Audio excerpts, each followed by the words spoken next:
28મો જે છે સમાંતર બાજુ ચતુષ્કોણના વિકર્ણો પરસ્પર દુભાગ્ય છે એવું જ તેમ સાબિત કરવાનું કીધું છે. સમાંતર બાજુ ચતુષ્કોણના વિકર્ણો પરસ્પર દુભાગ્ય તેમ સાબિત કરો. તો હવે એમાં સૌથી પહેલા શું લખવાનું કે ચતુષ્કોણ એબીસીડી સમાંતર બાજુ ચતુષ્કોણ આપેલું છે આપણને. હવે વિકર્ણો કયા છે? એસી અને બીડી. એસી અને બીડી પરસ્પર કયા બિંદુ ઓ બિંદુમાં છેદે છે. આ કહેવાય પક્ષને સાબિત શું કરવાનું છે? દુભાગ્ય કોને કહેવાય? કે ઓ એ બરાબર ઓસી થવું જોઈએ અને ઓબી બરાબર શું થવું જોઈએ? ઓડી થવું જોઈએ. બંનેના માપ સમાન થવા જોઈએ. ઓ એ બરાબર ઓસી થવું જોઈએ અને ઓ બી બરાબર ઓડી, તો એ દુભાગ્ય છે કેમ કહેવાય. બરાબર. હવે સાબિતી માટે સૌથી પહેલા બે ત્રિકોણ લઈશું. એઓબી આ ત્રિકોણ લઈશું, એઓબી અને સીઓડી લઈશું સામસામેના. બરાબર છે. ચલો એબી અને સીડી તો બંને સમાન છે, કારણ સમાંતર બાજુ ચતુષ્કોણની સામસામેની બાજુઓ શું હોય? સમાન હોય. આ બે બાજુઓ શું હોય? સમાન. એબી બરાબર સીડી થશે, સામસામેની બાજુઓ સમાન થશે. બીજું બીએઓ અને ઓસીડી અથવા ડીસીઓ આ બંને જે ખૂણો છે આ ખૂણો અને આ ખૂણો એ યુગ્મ કોણ થશે, આમ ઝેડ થશે. યુગ્મ કોણ થશે એટલે બીએઓ અને ડીસીઓ બરાબર શું થશે? યુગ્મ કોણ. બે સમાંતર રેખા છે, આ યુગ્મ કોણ છે તો બંને જોડ સમાન થાય. પછી એબીઓ અને ઓડીસી બંને સમાન થશે. આ ખૂણો અને આ ખૂણો બંને સમાન થશે એટલે ખૂબા શરત આવશે. શું આવે? ખૂબાખુ. ખૂણો બાજુ ખૂણો, ખૂણો બાજુ ખૂણો. બરાબર. ખૂણો બાજુ ખૂણો અને ખૂણો બાજુ ખૂણો એટલે ખૂબાખુ શરત મુજબ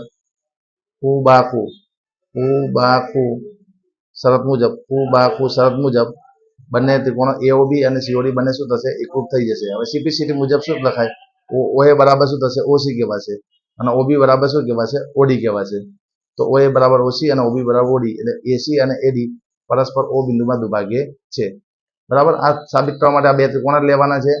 આ બંને આ ઝેડ બને એટલે યુગ્મ કોણની જોડ બને, આ ઝેડ બને એટલે યુગ્મ કોણની જોડ બને. આ બંને સામસામેની બાજુ સમાન હોય એટલે ખૂબાખુ શરત પ્રમાણે બંને ત્રિકોણ એકરૂપ થાય તો સીપીસીટી પ્રમાણે ઓએ બરાબર શું કહેવાય? ઓસી, ઓબી બરાબર ઓડી થશે. બરાબર. હવે જો 29મો દાખલો વિસ્તરણ કરવાનું કીધું છે. એ 2a - 3b નો હોલ સ્ક્વેર તો x - y નો હોલ સ્ક્વેર પ્રમાણે વિસ્તરણ કરી દેવાનું. x² - 2xy + y² પ્રમાણે કરવાનું. ચલો હવે કેવી રીતે કરશે?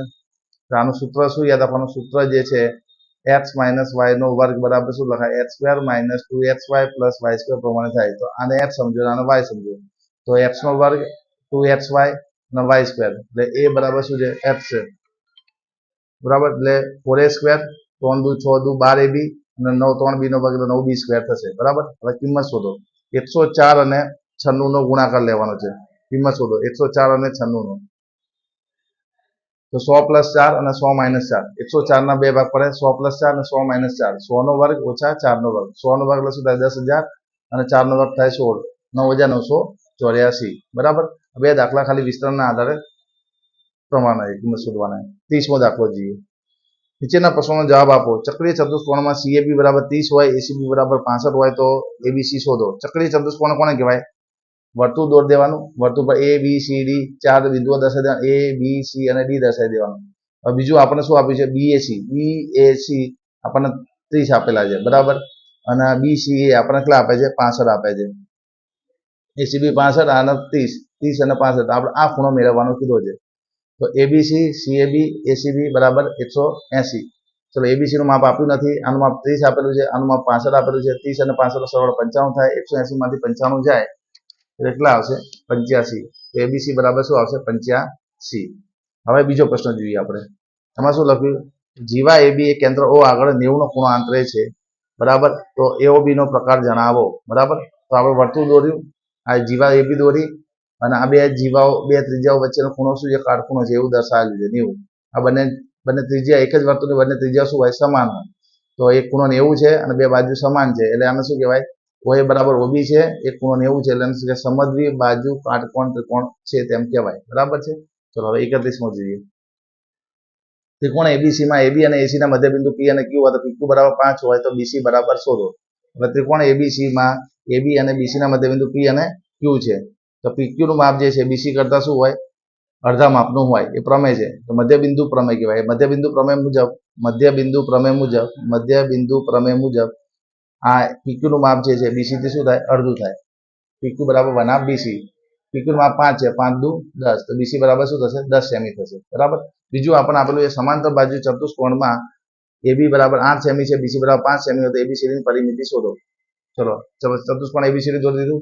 એમાં AB નું માપ છે 8 BC નું માપ છે 5. હવે સમાંતર બાજુ ચતુષ્કોણમાં સામસામેની બાજુઓ શું હોય? સરખી. 8 હોય તો 8 થાય, 5 હોય તો શું થાય? 5. હવે પરિમિતિ શોધવાની છે. પરિમિતિ એટલે ચારે બાજુનો સરવાળો. AB વત્તા BC વત્તા CD વત્તા DA. 8 + 5 વત્તા 8 વત્તા 5 એટલે સરવાળો કરો કેટલા થશે? 26 સેન્ટીમીટર થશે. ચલો 32મો. જો બે વર્તુળની સમાન જીવાઓ વર્તુળની અંદર છેદે તો જીવા પર કપાતા ભાગો બીજી જીવાના અનુરૂપ ભાગને સમાન છે તેમ સાબિત કરવાનું કીધું છે. તો જો સૌથી પહેલા જો વર્તુળની બે સમાન જીવા વર્તુળની અંદર છેદે અને જીવાના કપાતા ભાગ બીજી જીવાના અનુરૂપ ભાગ સમાન છે તેમ સાબિત કરવાનું કીધું છે. તો પહેલા ઓ કેન્દ્રિત વર્તુળ દોરી દેવાનું. ઓ કેન્દ્રિત આખું વર્તુળ દોરી દેવાનું. કેન્દ્ર શું છે? ઓ છે. કેન્દ્ર શું છે? ઓ. આખું વર્તુળ દોરી દીધું. આ AB અને CD બંને એકરૂપ જીવા છે. બંનેના માપ સમાન છે. એટલે AB બરાબર શું છે? CD છે. AB બરાબર શું છે? CD. અને AB અને CD પરસ્પર E બિંદુમાં છેદે. બંને E બિંદુમાં છેદે છે. હવે આપણે સાબિત શું કરવાનું છે? અનુરૂપ ખંડો એટલે AE અને DE સમાન હોવું જોઈએ અને CE અને BE સમાન થવું જોઈએ. અનુરૂપ ખંડો કહેવાય. આ E જે છે ને AB નું બે ભાગમાં વિભાજન કરે, AE અને EB માં. અને E જે છે એ CD નું CE અને DE માં વિભાજન કરે. અનુરૂપ ખંડો એટલે AE બરાબર શું થશે? DE થશે. અને BE બરાબર શું થશે? CE. આવું આપણે સાબિત કરવાનું છે. બરાબર. તો હવે સાબિત કેવી રીતે કરશું? તો સૌથી પહેલા લંબ દોરવો પડશે. કેન્દ્રમાંથી જીવા પર દોર્યો લંબ એટલે જીવાને દુભાગે. OM લંબ AB દોર્યો અને ON લંબ શું દોર્યો? CD. ON લંબ AB ON લંબ CD દોર્યો. બરાબર. એનાથી શું થશે? AB બરાબર જો CD હોય તો લંબ બી સમાન જ થઈ જાય. લંબનું અંતર બી આ બંને બાજુઓ સમાન હોય બે જીવાઓ તો OM બરાબર શું થશે? ON. બીજું AM બરાબર શું થશે? DN થશે. કારણ કે બંને બાજુ AB સમાન AB બરાબર CD હોય તો AM બરાબર શું થશે? DN. AM બરાબર શું થશે? DN થશે અને MB બરાબર શું થશે? CN થશે. બરાબર. બે સમાન કારણ કે કેન્દ્રમાંથી જીવા પર દોરેલ લંબ જીવાને દુભાગે એટલે આ બે સરખા ભાગ થશે અને બંને માપ સમાન છે. AB બરાબર CD હોય તો AM બરાબર શું લખાશે? DN અને MB બરાબર શું લખાશે? CN. હવે આ બે ત્રિકોણ લઈએ. આ બે ત્રિકોણ જે રચાયા અંદરના બે ત્રિકોણ એકરૂપ બનાવવાના છે. જો આ ખૂણો OME અને ONE કયો ત્રિકોણ લઈશું? OME અને ONE ત્રિકોણ લઈશું. બરાબર. એમાં OME કાટખૂણો થશે, ONE શું થશે? કાટખૂણો. OME અને ONE શું થશે? કાટખૂણા. કારણ કે ભેદ દોર્યો છે એટલે. OE બંનેમાં સામાન્ય બાજુ છે. બંને ત્રિકોણમાં OE શું છે? સામાન્ય બાજુ. તો OE સામાન્ય બાજુ છે. બરાબર. અને OM બરાબર ON કેમ થશે? કારણ કે બે જીવાઓ સમાન હોય ને તો કેન્દ્ર પર આંતરેલો ખૂણો શું હોય? કેન્દ્રથી લંબ અંતર એનું સમાન હોય. OM બરાબર શું થાય? ON. જો જીવા AB બરાબર CD છે એટલે. હવે બંને ત્રિકોણો એકરૂપ થઈ ગયા. કઈ શરત? કાટખૂણો, કર્ણ અને બાજુ. કાકબા શરત પ્રમાણે સમાન થઈ ગયું તો CPCT મુજબ શું લખાય? CPCT મુજબ શું લખાય? ME બરાબર શું લખાશે? NE લખાશે. ME બરાબર NE થઈ ગયું. હવે આપણું પરિણામ બે જે છે આ બે એમાંથી એક બાદ કરીએ. ચલો આ MB છે. બરાબર. આ શું છે? MB. એમાંથી આપણે ME માઇનસ કરી દઈએ તો શું વધે? B વધે. બરાબર. અને બીજું આ બાજુ CN માંથી આપણે EN માઇનસ કરીએ તો શું વધે? CE. તો MB માંથી પરિણામ બે માંથી એક બાદ કરીએ આપણે. MB માંથી ME માં એટલે શું વધે? B વધે. અને CN માંથી NE જાય તો શું વધે? CE વધે. B બરાબર CE જે આપણે સાબિત કરવાનું થઈ ગયું પહેલું. બરાબર. જે સાબિત કરવાનું સાધ્ય નંબર 1 થઈ ગયું. હવે 1 અને 2 નો સરવાળો લઈએ. બરાબર. આ એક છે આપણો અને 3 ME નો. બરાબર. 1 અને 3 નો સરવાળો કરીએ. 1 અને 3 નો આનો અને આનો સરવાળો કરીએ તો AM વત્તા ME અને DN વત્તા NE કરીએ. બરાબર. તો AM વત્તા NE શું થશે અને DN વત્તા NE શું થશે? AM વત્તા ME ભેગું થશે એટલે એ બનશે અને DN વત્તા NE ભેગું થશે એટલે શું બનશે? DE બનશે. એટલે A બરાબર DE આપણે જે સાધ્ય નંબર 2 જે સાબિત કરવાનું થઈ ગયું. બરાબર. હવે ત્રીજો દાખલો 33મો. જો AC કર્ણ હોય, બે કાટકોણ ત્રિકોણ ABC અને ADC હોય તો સાબિત કરો કે CAD બરાબર CBD હોય. બે કાટકોણ ત્રિકોણ લેવાના છે ABC અને ADC જેમાં AC કર્ણ હોવો જોઈએ. બંને ત્રિકોણનો કર્ણ AC સામાન્ય છે એવું છે. બરાબર. અને CAD બરાબર CBD સાબિત કરવાનું. પેલા વર્તુળ દોરી દેવાનું આવું. બરાબર. હવે AC જે કર્ણ છે એટલે AC આપણે આમ સીધો દોરો AC કર્ણ છે. કાટકોણ ત્રિકોણ ક્યારે હોય? જ્યારે AC વ્યાસ હોય ને તો જ કાટકોણ ત્રિકોણ બને. કારણ કે અર્ધવર્તુળમાં અંતર્ગત ખૂણો શું હોય? કાટખૂણો હોય. એટલે પેલા ABC અને ADC બે ત્રિકોણ બનાવી દીધા.